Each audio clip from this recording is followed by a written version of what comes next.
যে পেরেশানি আর মহাব্বতটার নাম ঈমান, ওইটা যদি আমরা নিতে পারি, বিজয় দেওয়ার জিম্মাদার আল্লাহ তাআলা নিজে হয়ে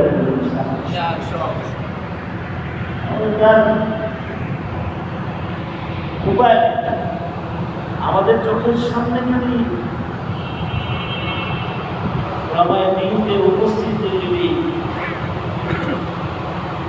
17 কোটি মুসলমানের বাংলাদেশে যদি ইসলামের খেলাফ কোনো আইন পাস হয়ে যায়, আল্লাহর আদালত চেহারা দেখানোর মতো শক্তি আমাদের।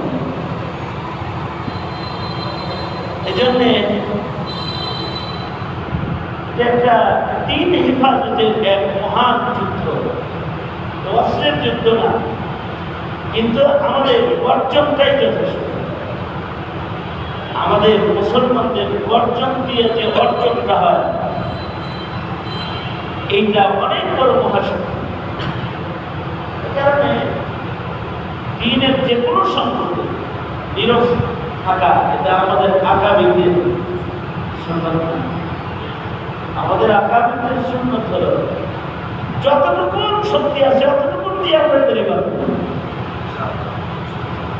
সেখানে সারা বাংলাদেশের মুসলমানরা সবাই মিলে আওয়াজ দিবে, ডক্টর ইউনূসের নাম পাচ্ছে নাকি?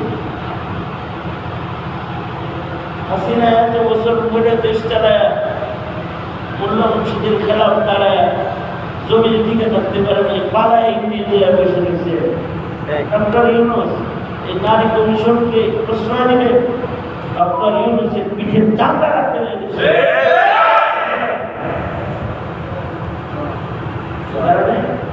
তাদেরকে একটা হুঁশিয়ারি উচ্চারণ এইটা আমাদের কাজ।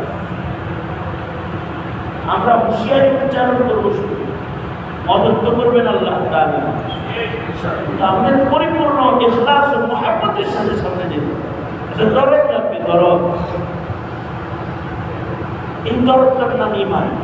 এই দরদটা যেন আমার এবং আমার সমাজের প্রতিটা মুসলমানের ভেতরে যদি এই দরদটা প্রবেশ করে, এর জন্য মহল্লা ভিত্তিক কিছু প্রস্তুতি, ঘন ঘন একটু বসা, মশওয়ারা আনা, এবং ইউনিয়ন ভিত্তিক মসজিদে কিছু, মসজিদ ভিত্তিক কিছু মেহনত করা। আর কোনাবাড়িতে আমি মনে করি যে 3 তারিখের আগে কোনাবাড়িতে একটা সমাবেশ, কোনাবাড়ির সকল ওলামা ইকরামের সম্মিলিত আহ্বানে যে কোনো একটা সেন্ট্রাল পয়েন্ট একটা সমাবেশ হয়ে যেতে পারে নিজেদের। এখানে বাহির থেকে লোক আসা জরুরি। আমরা আমাদের প্রস্তুতি গ্রহণ করবো এই ধরনের হিম্মত করে।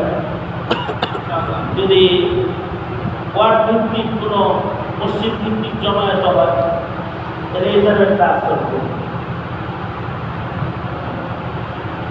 একটা কাস্টের উপরে থাকা 3 তারিখ পর্যন্ত, অর্থাৎ সবাই যেন এরকম একটা প্রস্তুতি নিয়ে ফেলে, এরকম একটা মহল্লা ভিত্তিক, ওয়ার্ড ভিত্তিক এরকম একটা মেহনতের পরিবেশ করা, যেন সবাই অপেক্ষায় থাকে এসব আমি সূর্য কখন উঠবে আর বাইর হব, এই ধরনের একটা প্রস্তুতি যেন থাকে। বিগত শাপলা চত্বরের ইতিহাস আমাদের জন্য তো শিক্ষা। আমাদের আকাবিরদের ডাকে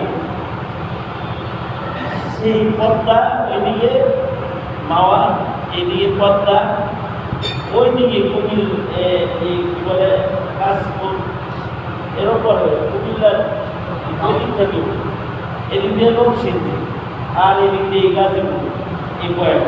তারা তো বাধা দেওয়ার চেষ্টা কম করে না, পায়ে হাইটে সবচেয়ে নিয়ে গেছে জায়গা। এই যে একটা স্পিড, এইটা আমাদের জানান দেওয়াটা যেমন হবে, মুসলমানদের ভিতরে স্পিডটা তেমন হবে। এই জন্যে সবার উপস্থিতির স্পিড পয়দা করার জন্য আমাদের ওয়ার্ড ভিত্তিক, মসজিদ ভিত্তিক মেহনত শুরু হয়েছে। কারণ আগামী 2 তারিখ একটা নিয়ামত আছে, শুক্রবার একটা আছে। যত ওলামা একরাম আছে 2 তারিখ শুক্রবারে জুমার ঘোষণা হবে, 3 তারিখে মহাসমাবেশ। কামিয়াবিতে পৌঁছানোর জন্য ব্যাপক এক মেহনত মসজিদের জুমার মিম্বর থেকে হবে। এটা প্রত্যেক মিম্বর থেকে যত মাসাজিদ আছে তারা যদি ব্যাপক একটা প্রস্তুতি, যেমন এই